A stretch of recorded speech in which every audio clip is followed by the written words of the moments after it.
मैं इस विषय में उनसे बात करूंगा। सब ठीक हो जाएगा महामहिम।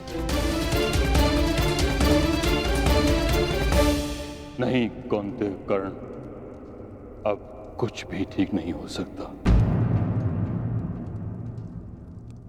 मेरी बात सुनिए महामहिम। मुझे एक सूत पुत्र की बात नहीं सुननी।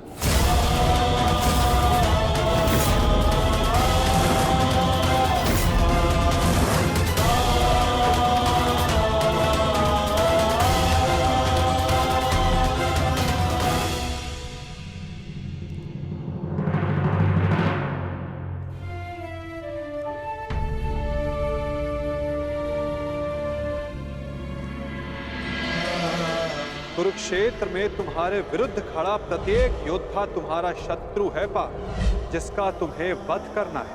अन्यथा आज तुम भीष्म से भयभीत हो, कल तुम कर्ण से हो, परसों तुम ये कहोगे कि मैं आचार्य द्रोण का सामना कैसे करूं। यदि ऐसा ही रहा तो कैसे पूर्ण करोगे अपने साथ हुए अन्याय का प्रतिकार?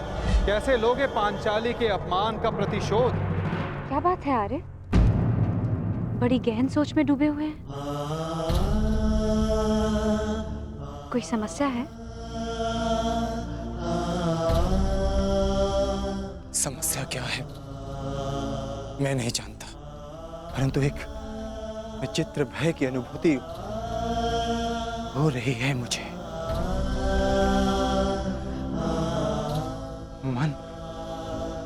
मन बड़ी दुविधा में है।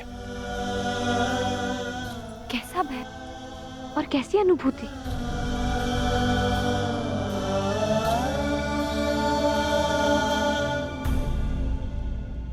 मैं और मेरा मन इस दुविधा में है कि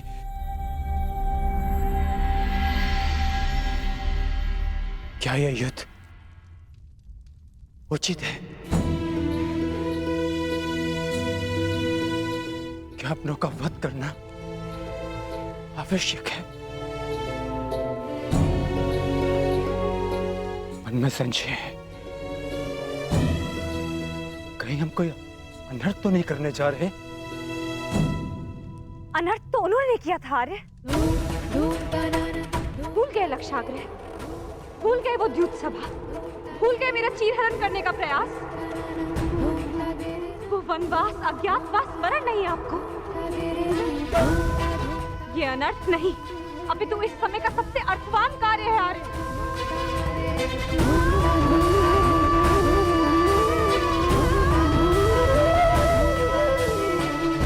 ये धर्म युद्ध है, उनके विरुद्ध जिन्होंने अधर्म किया और उनके विरुद्ध जो मौन रहकर इस अधर्म के साक्षी बने। ये एक प्रयास है आर्य, आने वाली पीढ़ियों के समक्ष एक उदाहरण प्रस्तुत करने का कि जो अधर्म करता है और जो चुप रहकर उसे होते हुए देखता है, वो दोनों ही नाश के भागी हैं।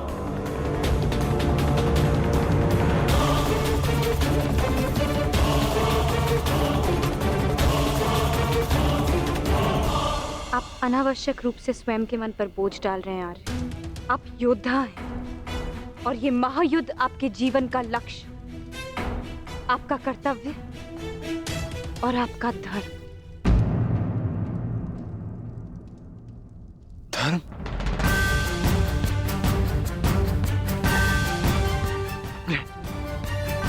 अपने पितामह पर शस्त्र उठाना कैसा धर्म है?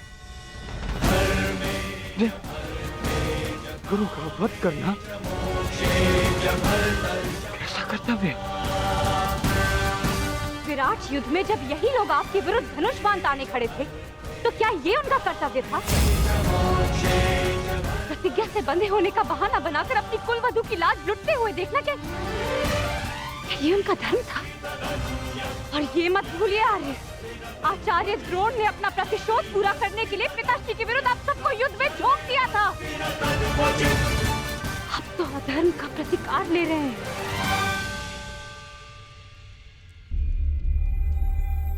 कहीं ऐसा तो नहीं आ रहा कि आपको ऐसा लग रहा है कि जो कुछ भी उन्होंने किया वो धर्म था, उचित था?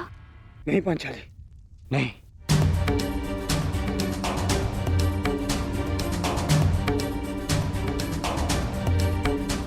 जो उन्होंने किया वो सर्वथा अनुचित था, परंतु मन में दुविधा यह है कि जो हम करने जा रहे हैं वो उचित है। यदि हम भी उनकी ही भाषा में उन्हें उत्तर देंगे तो फिर हम में और उनमें क्या अंतर रह जाएगा?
आप थक गए हैं यार, विश्राम कीजिए, सो जाए। सो जाऊं? कैसे सो जाऊं पांचाली, जबकि मुझे ज्ञात है कि कल प्रातः मुझे बाण संधान करने हैं जो मेरे परिजनों को मृत्यु की नींद सुला देंगे।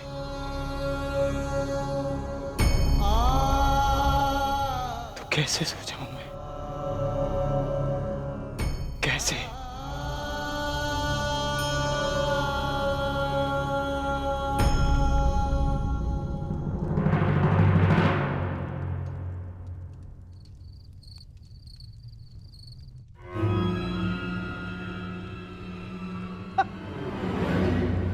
साम दाम दंड भेदेन अस्माकं विजयम निश्चितम। साम दाम दंड भेदेन अस्माकं विजयम निश्चितम। कहाँ है? कैसे होगा? अपनी मित्रता के भावावेश में बहकर तुम बहुत बड़ी भूल कर रहे हो दुर्योधन, बहुत बड़ी भूल। वो अंगराज अब वो कर्ण नहीं रहा जिसे अस्त्र बनाकर तुम पांडवों पर प्रयोग करना चाहते थे ना, जिसकी सारी शक्ति उसके कवच और कुंडल में थी, जो अब नहीं है, जिसके जाते ही कर्ण केवल और केवल मात्र एक साधारण योद्धा और एक साधारण धनुर्धारी रह गया है दुर्योधन। और ऐसे व्यक्ति को तुम प्रधान सेनापति बनाना चाहते हो? हैं? कौरवों की वास्तविक शक्ति इच्छा मृत्यु के वरदानधारी महामहिम भीष्म है, ना कि वो कवचहीन सूत पुत्र कर्ण। मैं जानता हूं कि तुम्हें बहुत बुरा लगता है, बहुत बुरा लगता है, जानता हूं मैं। परंतु एक बार अपने मन से पूछो एक बार, उत्तर यही मिलेगा कि वो सुपुत्र कर्ण कुंती और उसके पुत्रों के लिए कोमल भाव रखता है, कोमल भाव। स्मरण करो कि किस प्रकार उसने हमारी हर चाल में बाधा डालने का प्रयास किया है दुर्योधन। चाहे वो द्युत सभा हो या विराट युद्ध, हाँ, या फिर तुम्हारे जीजा श्री जयद्रथ का अपमान है। कर्ण सदैव उन पांडवों के पक्ष में रहा है, द्रोही है वो। अपने मन को टटोलो दुर्योधन, उत्तर मिल जाएगा तुम्हें। विश्वासघाती है तुम्हारा मित्र कर्ण, विश्वासघाती।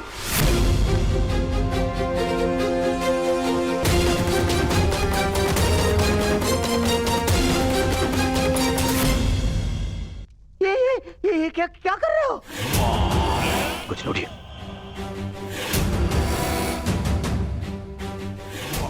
मैंने अपने मन को टटोल कर देखा तो स्वर से ये आया कि मेरा मित्र कर्ण पूर्ण रूप निष्ठावान है। एक और स्वर मन से निकला कि यदि मेरे मित्र कर्ण के ऊपर कोई भी उंगली उठाए तो उसे तोड़ देना।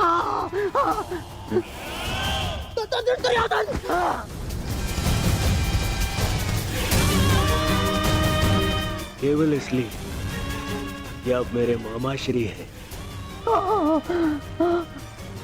बार बार मेरे धैर्य की परीक्षा लेने का अधिकार नहीं मिल जाता। भविष्य में स्मरण रखना, जब मैंने अपने संबंधियों को क्षमा नहीं किया, उन्हें 5 गांव ना देकर इस महायुद्ध का आह्वान कर दिया, तो आपका नाश करने में मुझे एक क्षण भी नहीं लगेगा।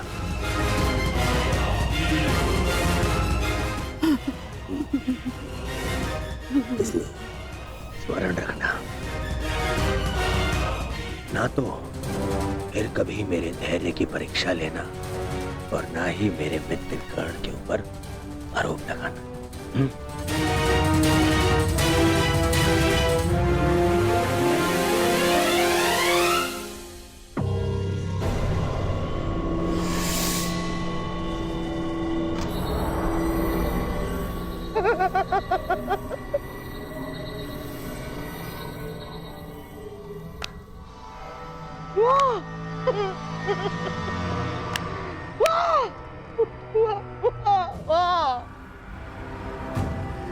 मेरे होने वाले सम्राट, वाह!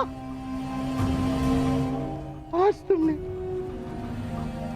उस दूत पुत्र के कारण अपने उस मामा का अपमान किया जो अपना सब कुछ त्याग कर तुम्हारे हित के लिए, केवल तुम्हारे हित के लिए अपनी बहन के घर श्वान बनकर बैठा है। तुमने उस मामा का अपमान किया जिसने अपना श्वास, अपना ध्यान, अपनी आस, अपना अभ्यास सब कुछ न्योछावर कर दिया अपने होने वाले सम्राट के लिए। तुमने उस मामा का अपमान किया दुर्योधन, जिसने साम, दाम, दंड, भेद, युक्ति, कपट, छल, कुचक्र, षड्यंत्र सबकी पराकाष्ठा कर दी। क्यों? अपने होने वाले सम्राट के लिए है? और तुमने उस मामा का अपमान किया उसके लिए जिसने अपना कवच और कुंडल उन पांडवों को दान में दे दिया। साधु मेरे होने वाले सम्राट, साधु।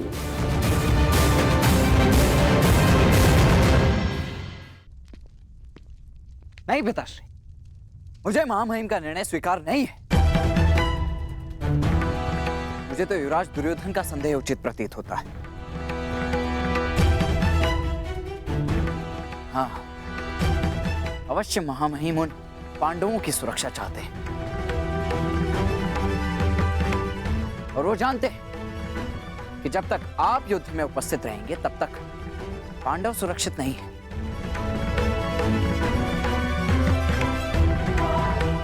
तभी वो आपको युद्ध से दूर रखना चाहते हैं।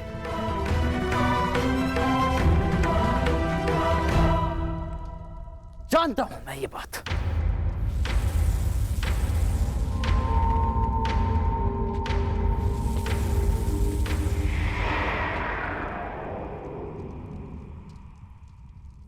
शांत हो जाओ पुत्र। कैसे शांत हो जाऊं पिताश्री?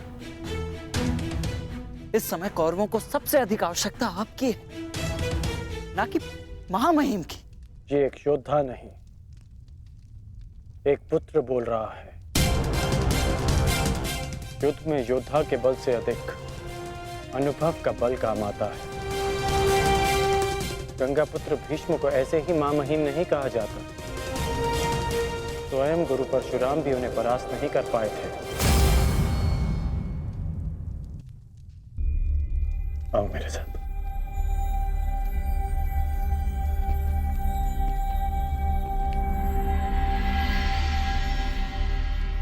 जब तुम भीतर आए थे तो बाहर कौन था?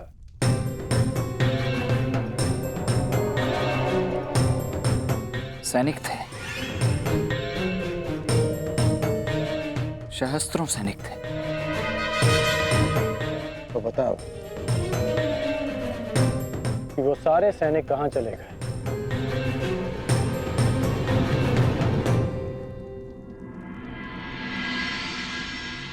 हस्तिनापुर में चारों ओर ये सूचना फैल रही है कि महामहिम कौरव सेना का नेतृत्व नहीं करेंगे। सारे सैनिक अपने अपने सेना नायकों के पास इस बात की पुष्टि करने के लिए गए हैं। और यदि ये निश्चित हो गया कि महामहिम कौरव सेना का नेतृत्व नहीं करेंगे तो युद्ध से पूर्व ही कौरवों का अधिकतम बल युद्ध से विरक्त हो जाएगा।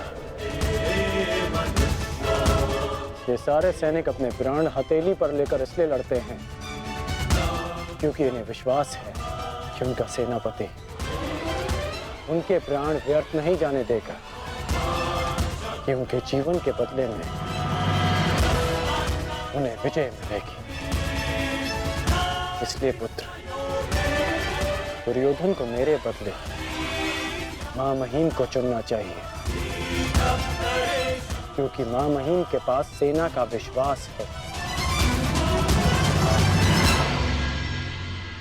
तो अब आप क्या करेंगे पिताश्री? एक योद्धा होने के नाते अपने से महान योद्धा का सम्मान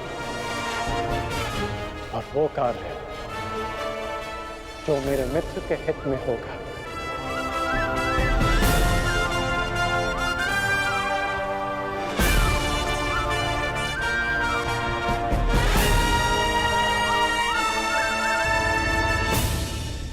का अपमान किया उसके लिए, जिसने अपना कवच और कुंडल उन पांडवों को दान में दे दिया। मेरा कवच, मेरा कौशल, मेरी प्रतिभा नहीं, वो केवल एक ढाल थी।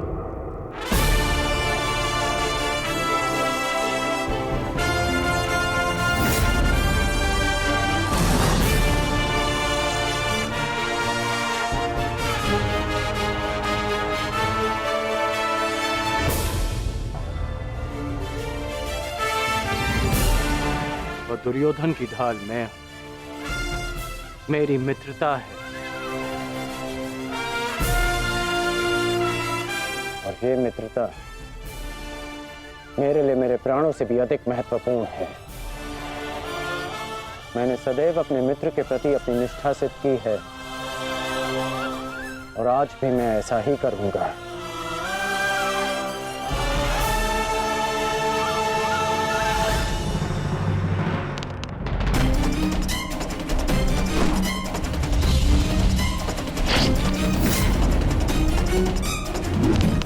कुरुक्षेत्र में तुम्हारे विरुद्ध खड़ा प्रत्येक योद्धा तुम्हारा शत्रु है पार्थ, जिसका तुम्हें वध करना है। ये धर्म युद्ध उनके विरुद्ध जिन्होंने अधर्म किया। अन्यथा आज तुम भीष्म से भयभीत हो। भूल गए लक्षाग्रह, कल तुम कर्ण से हो। भूल गए वो द्यूत सभा। परसों तुम ये कहोगे कि मैं आचार्य द्रोण का सामना कैसे करूं। भूल गए मेरा चीरहरण करने का प्रयास। यदि ऐसा ही रहा तो कैसे पूर्ण करोगे अपने साथ हुए अन्याय का प्रतिकार? कैसे लोगे पांचाली के अपमान का प्रतिशोध? कुरुक्षेत्र में उनके विरुद्ध जिन्होंने अधर्म किया।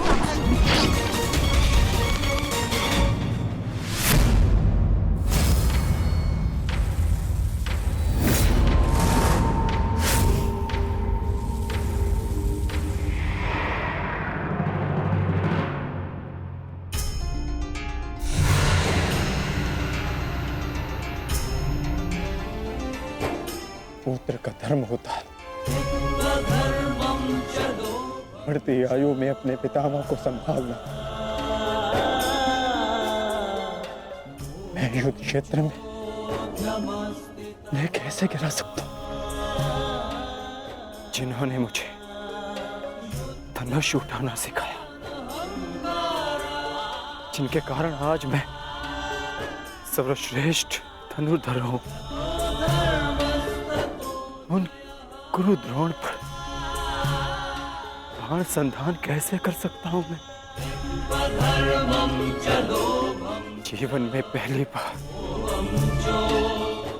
आज मेरे हाथ कांप रहे हैं, अर्थात ये सब ठीक नहीं, ये सब ठीक नहीं।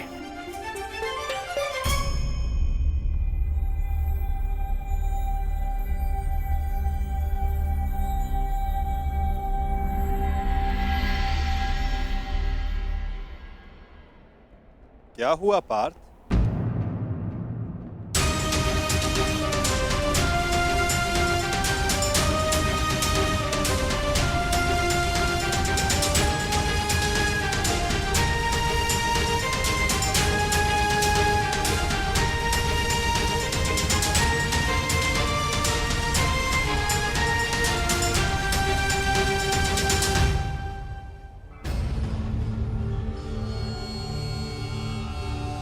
जो अपने दृढ़ संकल्प और अचूक लक्ष्य भेदन के लिए जाना जाता है, जो केवल शब्द सुनकर उसका लक्ष्य भेद कर सकता है, आज वही अर्जुन विचलित है या उसके बाण विचलित है?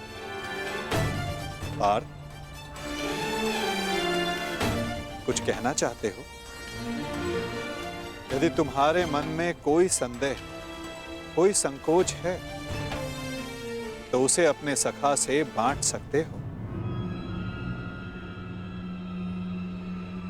नहीं माधव, ऐसा कुछ नहीं है। आज कुछ अधिक ही थक गया हूं मैं, कदाचित इसीलिए। बड़ी विचित्र बात है, जो अर्जुन इतने वर्षों की कठिन तपस्या में नहीं थका, जो 12 साल के वनवास में और 1 साल के अज्ञातवास में नहीं थका, वो आज केवल एक दिन में थक गया।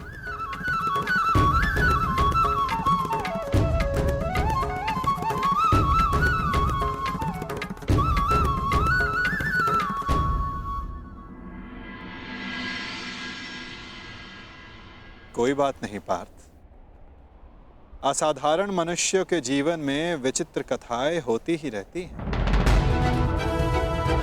आओ, शिविर में चलकर सभी वीर मिलकर भोजन करें। कल से युद्ध प्रारंभ होने वाला है पार्थ।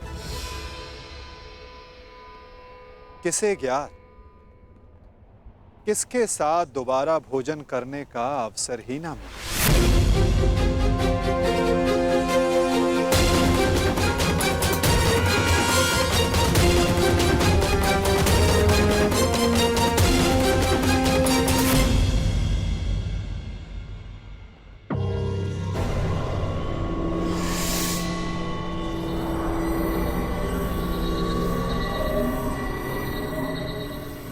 हम सबको यहाँ पे क्यों बुलाया गया है मामाश्री? क्या? मुझे तो लगा कि तुमने हम सबको यहाँ एकत्रित होने का आदेश दिया है।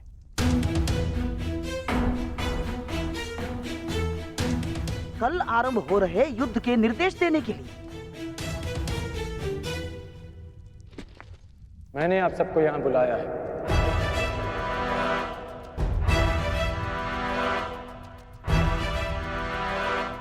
पधारने के लिए धन्यवाद। परंतु तुमने हमें यहाँ क्यों आमंत्रित किया है कर्ण? बताता हूं मित्र, पहले सभा पूर्ण हो जाए।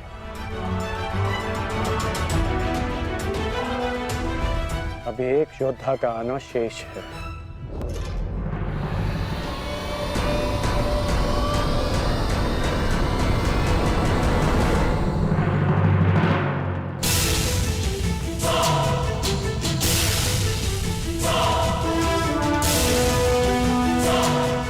इससे पूर्व कि किसी के भी मन में कोई विचार उत्पन्न हो, मैं बता देना चाहता हूं कि मेरे यहां आने का कोई उद्देश्य नहीं।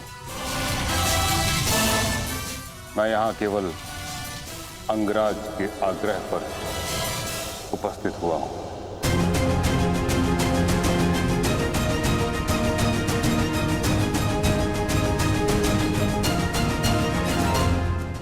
पर मैं जानना चाहता हूं इस सभा को बुलाने का उद्देश्य क्या है मित्र?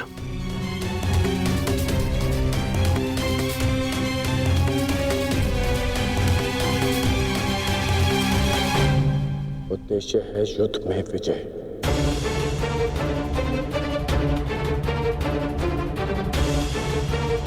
तुम अपने मित्र मुंह में आकर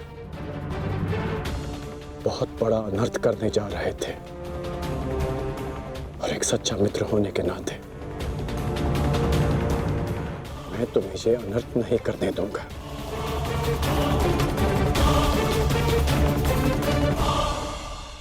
मैं राधेकर्ण आप सबके समक्ष एक प्रस्ताव रखता हूं कि गंगा पुत्र महामहिम भीष्म को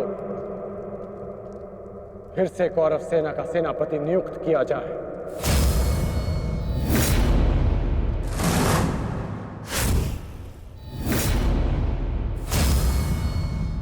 और ये घोषणा करता हूं कि जब तक महामहिम भीष्म इस युद्ध भूमि में सेना का नेतृत्व करेंगे ये राधेकर्ण युद्ध भूमि में नहीं आएगा।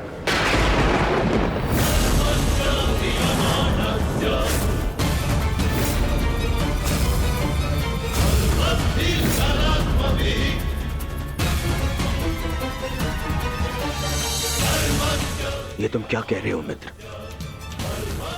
मुझे इस युद्ध में तुम्हारी अपने मित्र की ही सबसे अधिक आवश्यकता है। महामहिम से भी अधिक? नहीं मित्र, तुम भूल कर रहे हो। मैं कवच खोया योद्धा हूं और महामहिम हस्तिनापुर के कवच हैं। तुम्हें मुझसे अधिक आवश्यकता उनकी है।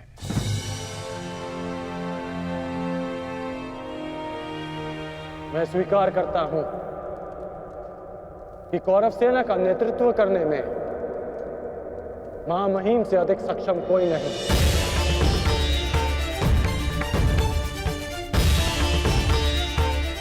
मैं भी नहीं।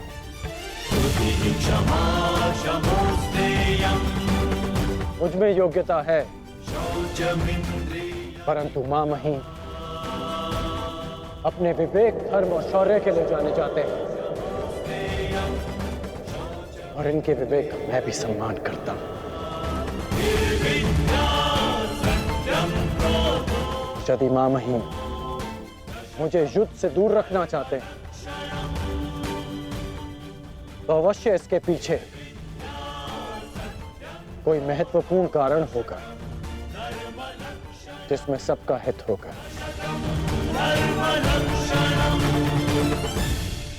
मैं ये सब इसलिए कर रहा हूं क्योंकि मैं तुम्हें हस्तिनापुर के सिंहासन पर देखना चाहता हूं और मेरा लक्ष्य पूर्ण करने के लिए मैं ऐसे 1000 स्वप्न का बलिदान दे सकता हूं।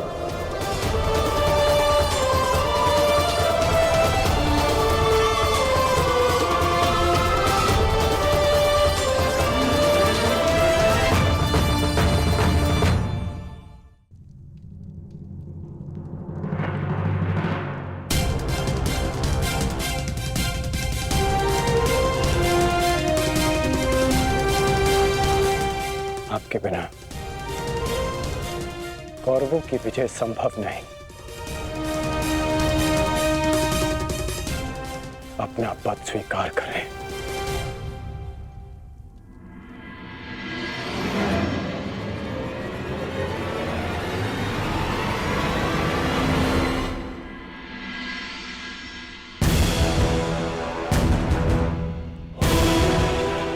हर हर महादेव, हर हर महादेव, हर हर महादेव।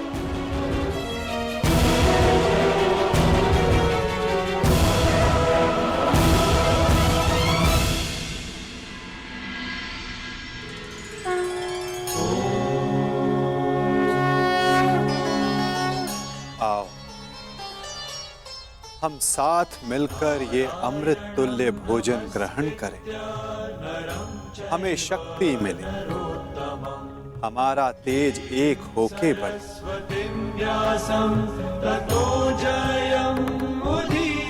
हमारा ज्ञान बढ़े, हमारे मध्य कोई विष न फैले, फैले तो केवल हमारा यश।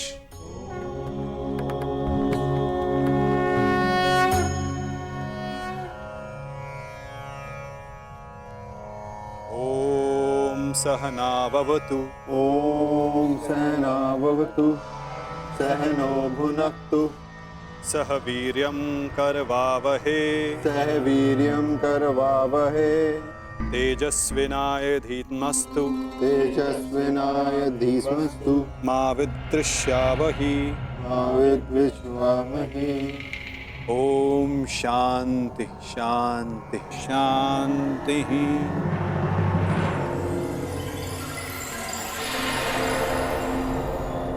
आओ भोजन प्रारंभ करें।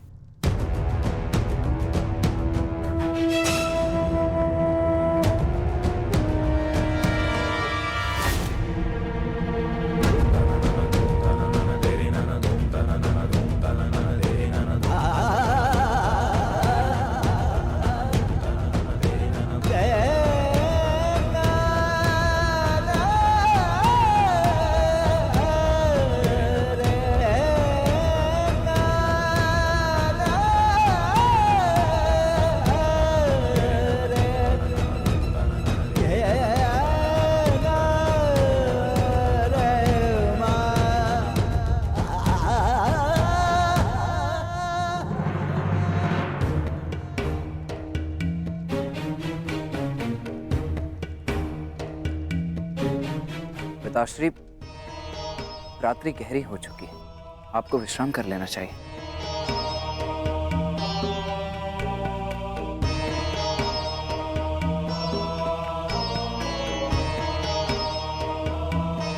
विश्राम की आवश्यकता तो तुम्हें है पुत्र।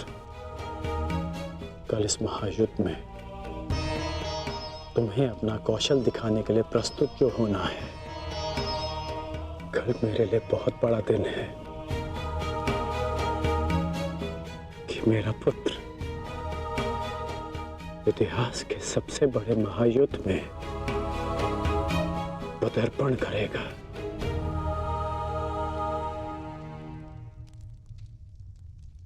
मुझे गर्व है तुम पर।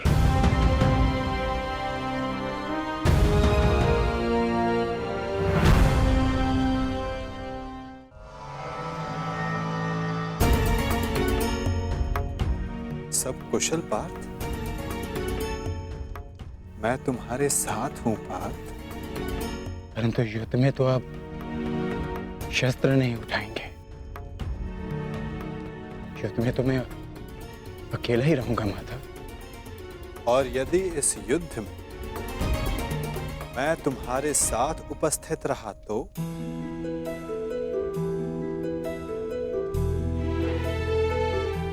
मुझसे अधिक भाग्यवान इस संसार में और कोई नहीं होगा। परंतु मैं जानता हूं मेरी ये कामना अधूरी रह जाएगी। यदि कामना पूर्ण बल से की जाए तो वो अवश्य पूर्ण होती है पार्थ। और यदि प्रार्थना में समर्पण तो वो स्वीकार होती है।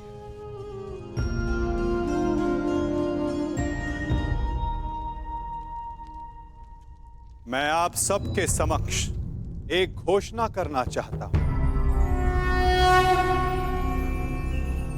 मैंने प्रण लिया है कि इस युद्ध में शस्त्र नहीं उठाऊंगा, परंतु बिना शस्त्र उठाए भी मैं इस युद्ध में सहायक रहूंगा।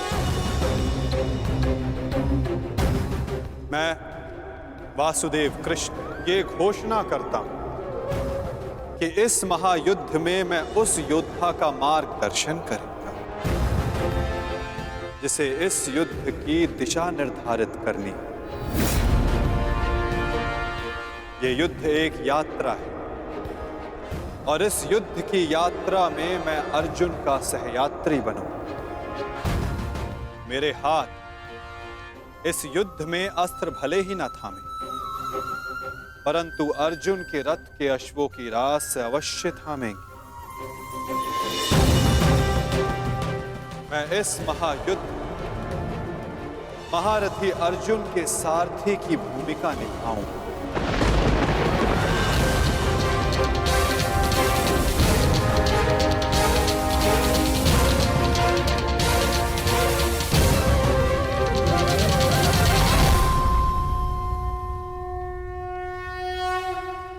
नहीं माधव, मैं रथी बनकर आपको आदेश दूं, यह संभव नहीं। आपका स्थान सबसे ऊंचा है और मैं स्वयं आपको नीचे स्थान पर बैठने नहीं दे सकता। पाल, कौन ऊंचे स्थान पर बैठा है और कौन नीचे स्थान पर, ये तो देखने वाले के दृष्टिकोण पर निर्भर करता है। तुमने कहा कि मैं सबसे योग्य हूं, और जो सबसे योग्य होता है उसका धर्म होता है कि वो अपने से छोटों का मार्गदर्शन करे, और मैं इस युद्ध में यही करूंगा। मैं इस युद्ध में तुम्हारा सारथी इसलिए बनूंगा, यदि तुम अपने लक्ष्य के मार्ग से भटक जाओ तो पुनः तुम्हें तुम्हारे लक्ष्य के मार्ग पर ला सकूं।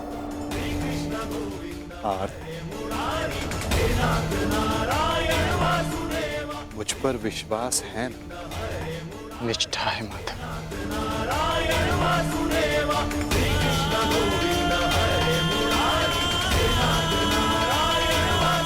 आज मैं धन्य हो गया, जिसके सारथी आप हो। वो मार्ग कभी भटक ही नहीं सकता।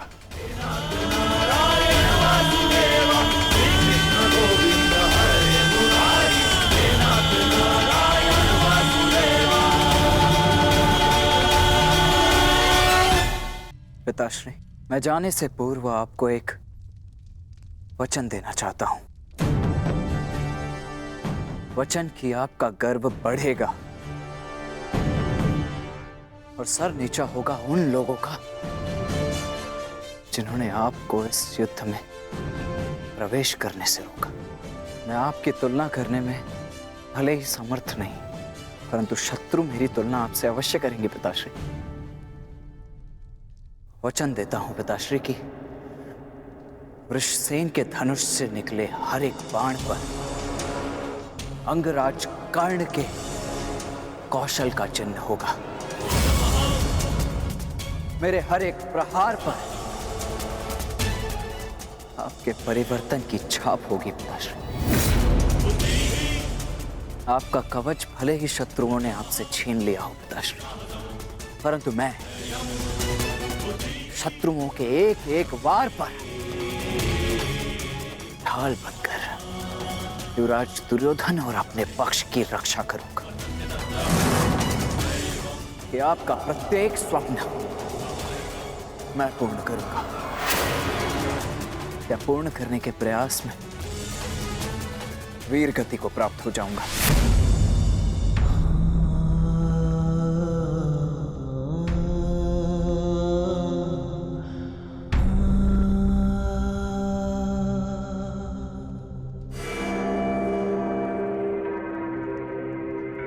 द्रोण शिष्य अर्जुन,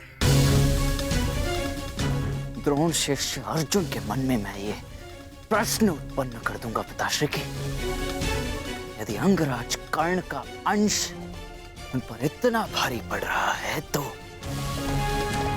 तब क्या होगा जब स्वयं अंगराज कर्ण से उनका सामना होगा।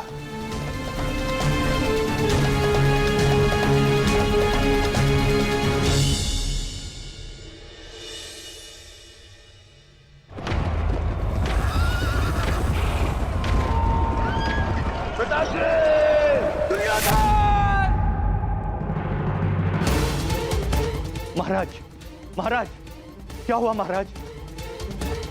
आप ठीक तो है ना? क्या आपने कोई दुस्वप्न देखा है? हाँ, क्योंकि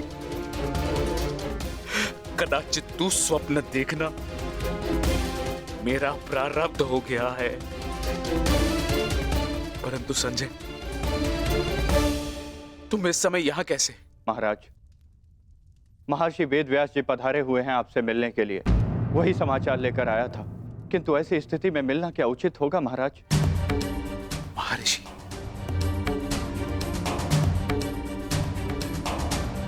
अवश्य ही कुछ उचित सोचा होगा, तभी पधारे हैं। उन्हें सादर अंदर ले आओ संजय। जैसी आज्ञा महाराज।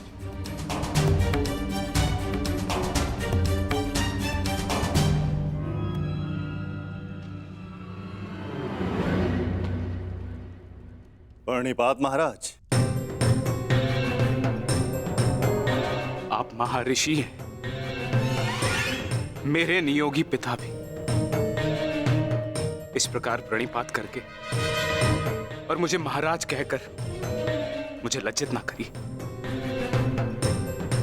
आइए, आपका स्वागत है।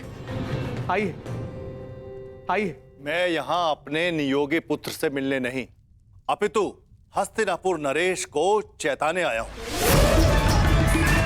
ये बताने आया हूं कि ये समय सोने का नहीं, अपितु जागने का है। इस महायुद्ध को रोकने का है। ये इस महायुद्ध से पूर्व की अंतिम रात्रि है। इस महायुद्ध को रोकने का प्रयत्न कीजिए महाराज। यदि एक बार ये युद्ध आरंभ हो गया तो इस अनर्थ को रोकना असंभव हो जाएगा। सहस्त्रों निर्दोष अपने प्राण गंवा बैठेंगे, अनेकों परिवार सदैव के लिए नष्ट हो जाएंगे। ये महाविनाश रोकना केवल आपके हाथों में। जो पिता अपने पुत्र पर जीवन भर नियंत्रण ना रख सका, वो इस विभीषिका को रोकने का बीड़ा कैसे उठा सकता है?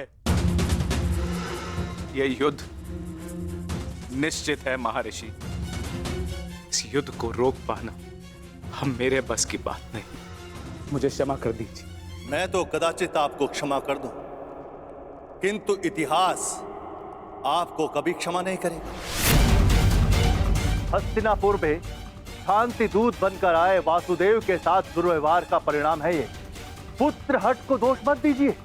इस महाविनाश के लिए पुत्रहट नहीं, आपका पुत्रमोह उत्तरदायी है। तो आप क्या मुझे उल्हाना देने आए हैं महर्षि, या फिर श्राप? नहीं, वरदान देने आया हूं। मैं आपको दिव्य दृष्टि देने आया हूं। जिस विनाश की नींव आपने स्वयं रखी है, आप उसको देख सकें। नहीं, ऐसा मत कीजिए महर्षि। ये वरदान नहीं है, ये श्राप है। अरे जिस पिता ने अपने पुत्रों को घुटनों के बल चलते नहीं देखा, अरे वो पिता अपने पुत्रों को घुटनों के बल अपने प्राणों की भीख मांगते कैसे देख सकता है? जिस पिता ने अपने पुत्रों के मस्तक पर तिलक लगते नहीं देखा, वो अपने उन पुत्रों के सर कटे कैसे देख सकता है? जिस पिता ने अपनी वधुओं को सुहागन नहीं देखा, वो पिता अपनी वधुओं को विधवा कैसे देख सकता है? किस प्रकार? ये अत्याचार मत कीजिए महर्षि, मत कीजिए। मुझे कोई दृष्टि नहीं चाहिए, मुझे कोई दृष्टि नहीं चाहिए। मेरी आपसे विनती है महर्षि कि मेरे स्थान पर आप ये दिव्य दृष्टि संजय को दे दें, ताकि संजय मुझे इस युद्ध के समाचार के साथ साथ मेरे पुत्र का समाचार भी मुझे देते रहे। आपकी इच्छा अनुसार मैं ये दिव्य दृष्टि संजय को प्रदान करता हूं।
जय मां काली।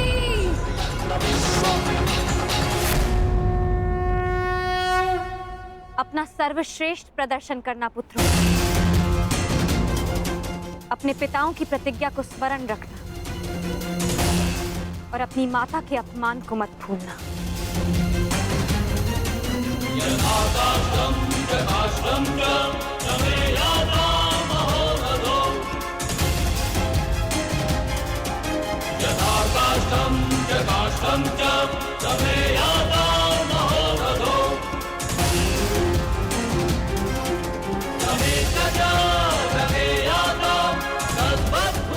विजय हमारी होगी। हर हर महादेव, हर हर महादेव, हर हर महादेव।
हर हर महादेव, हर हर महादेव, हर हर महादेव, हर हर महादेव, हर हर महादेव, हर हर महादेव, हर हर महादेव, हर हर महादेव। स्मरण रहे पुत्र, अब इस युद्ध भूमि में तुम्हारे विरोध में जो भी हो उससे तुम्हारा कोई संबंध नहीं। तुम्हारा संबंध केवल तुम्हारे कर्तव्य और तुम्हारे लक्ष्य से है। यदि मेरे स्थान पर आप होते तो क्या आपके लिए ये स्वीकार कर लेना इतना ही सरल होता पिताश्री? सत्य कहूं तो सरल नहीं होता, विशेषकर तब जब मुझे ज्ञात हो गया है कि पांडवों से मेरा रक्त संबंध है। किंतु पुत्र, मैंने सदैव एक बात को माना है कि आपको आपके वचन पर अडिग रहना चाहिए। तुमने युद्ध चुना है, परंतु युद्ध क्या परिणाम चुनेगा ये उसका अधिकार है। तुम्हारा अधिकार केवल अपने कर्म और अपने कर्तव्य पर है। इस युद्ध में अपना सर्वश्रेष्ठ प्रयास करना।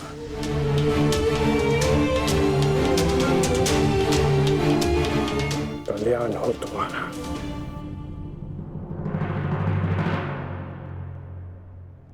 हर हर महादेव, हर हर महादेव, हर हर महादेव।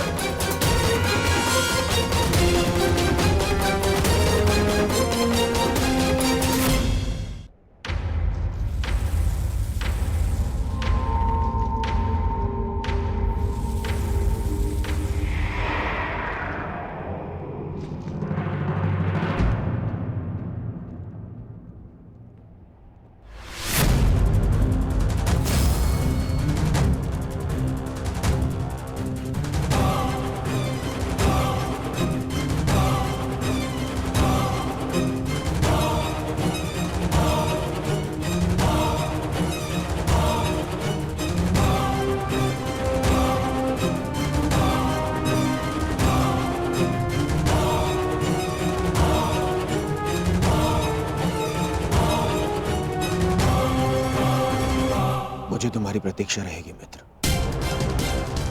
और मुझसे भी अधिक इस भूमि को तुम्हारी प्रतीक्षा रहेगी कि कब अंगराज जैसा वीर अपने चरण रखकर इसे महान बनाए।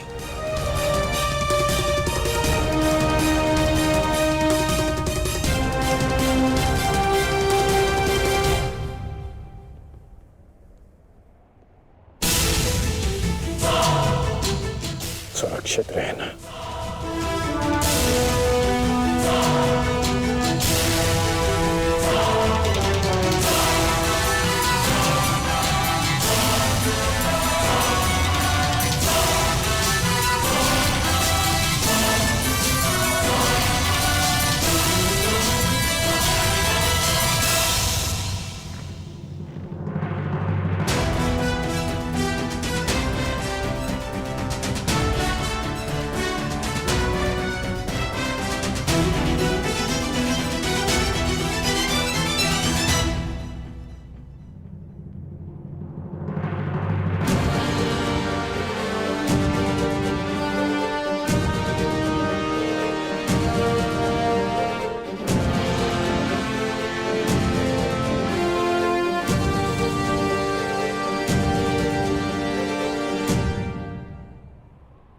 प्रणिपात माता।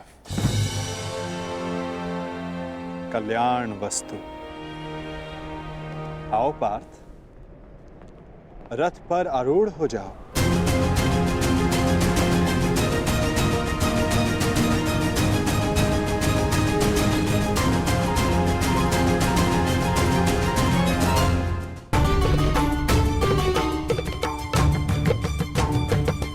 किस संशय में हो धनंजय? विचरण करने का समय जा चुका है, अब केवल पुरुषार्थ करने का समय है। मुझे ज्ञात है माता, किंतु परंतु मोल भाव, ये लक्षण व्यापारियों के होते हैं पार्थ। धर्म युद्ध के योद्धाओं के लिए ये शब्द निरर्थक हैं। पाप नाशनी गंगा बहती जाती है, किंतु परंतु नहीं करती। अंधकार नाशक सूर्य किंतु परंतु नहीं करता। और अधर्म का नाश करने को सज्ज अर्जुन की तुनीर में भी इन संदेहों का कोई स्थान नहीं। तुम्हारा सारथी युद्ध में तुम्हारा मार्गदर्शन करने को सज्ज है पार्थ। आओ, अपना स्थान ग्रहण करो।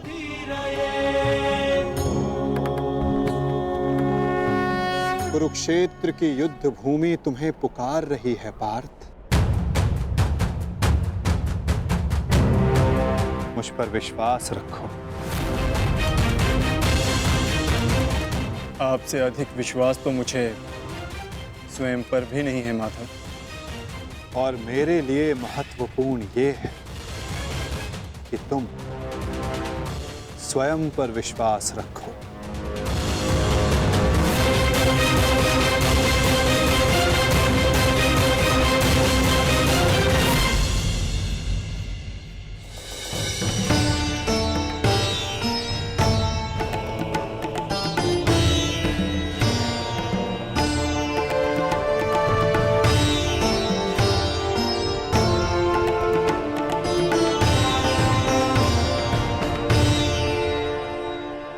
कुछ भूल तो नहीं रहे हो पार्थ? क्या माधव? भ्राता भीम को वीर हनुमान ने इस युद्ध में आप सबकी सहायता करने का वचन दिया था। उनका साथ आप सबको साहस, शक्ति और निडरता देगा। बजरंग बली का आवाहन करो पार्थ।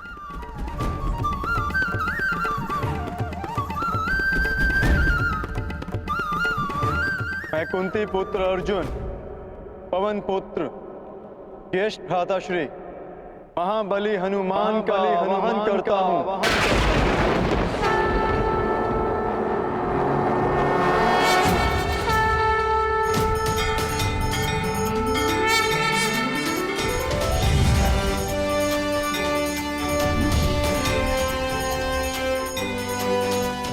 हे महाबली हनुमान, मेरे रथ के ध्वज पर विराजमान हुई।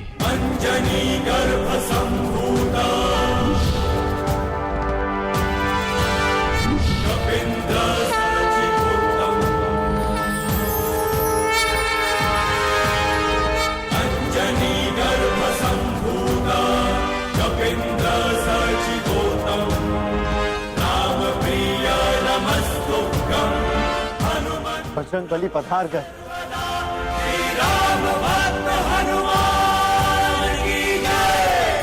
महाबली हनुमान की जय। बजरंग बली हनुमान की जय।